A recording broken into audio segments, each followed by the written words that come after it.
তীব্র প্রতিক্রিয়া প্রকাশ করেছে। মার্কিন প্রশাসনের দাবি, আন্তর্জাতিক সমুদ্র আইন ভেঙে মুক্ত বাণিজ্যের পথকে রুদ্ধ করছে ইরান, যা কোনোভাবেই মেনে নেওয়া যায় না। তবে কূটনৈতিক বিশেষজ্ঞদের মতে আমেরিকা এই মুহূর্তে সরাসরি কোনো বড় সামরিক সংঘর্ষে জড়াতে চাইছে না। ওয়াশিংটন এখনও তেহরানের সাথে আলোচনার মাধ্যমে বরফ গলানোর পথ খোলা রেখেছে এবং আঞ্চলিক শান্তি বজায় রাখার আহ্বান জানিয়েছে। অন্যদিকে চীন, রাশিয়া এবং ইউরোপীয় ইউনিয়নের দেশগুলো এই সংকটের দ্রুত রাজনৈতিক সমাধান চেয়ে বিবৃতি প্রকাশ করেছে। বিশেষ করে এশিয়ার বড় অর্থনীতিগুলো, যারা মধ্যপ্রাচ্যের তেলের ওপর ব্যাপকভাবে নির্ভরশীল, তারা এই উত্তেজনায় সবচেয়ে বেশি উদ্বিগ্ন।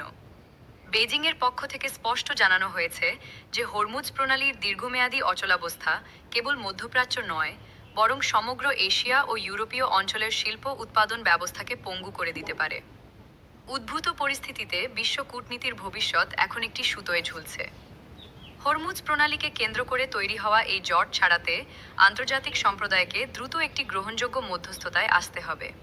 সর্বদেশ নেতৃত্বের নেওয়া পদক্ষেপের উপরে এখন নির্ভর করছে মধ্যপ্রাচ্যে শান্তি ফিরবে নাকি বিশ্ব বাণিজ্য আরও এক ধ্বংসাত্মক মন্দার মুখে পড়বে। আপাতত জলপথের পরিস্থিতি স্বাভাবিক করার জন্য পর্দার আড়ালে এক নতুন কূটনৈতিক লড়াই শুরু হয়েছে। আমি হুমায়রা কুরেশি। দয়া করে আমাকে একটু সাপোর্ট করুন, সাবস্ক্রাইব করুন, লাইক, কমেন্ট, শেয়ার করুন। ফেসবুক থেকে দেখলে ফলো করুন। ধন্যবাদ। এই ব্যাপারে ফুল ভিডিও দেওয়া আছে আমাদের চ্যানেলে, দেখে নিন। আমি হুমায়রা কুরেশি। দয়া করে আমাকে একটু সাপোর্ট করুন, সাবস্ক্রাইব করুন, লাইক, কমেন্ট, শেয়ার করুন। ফেসবুক থেকে দেখলে ফলো করুন। ধন্যবাদ।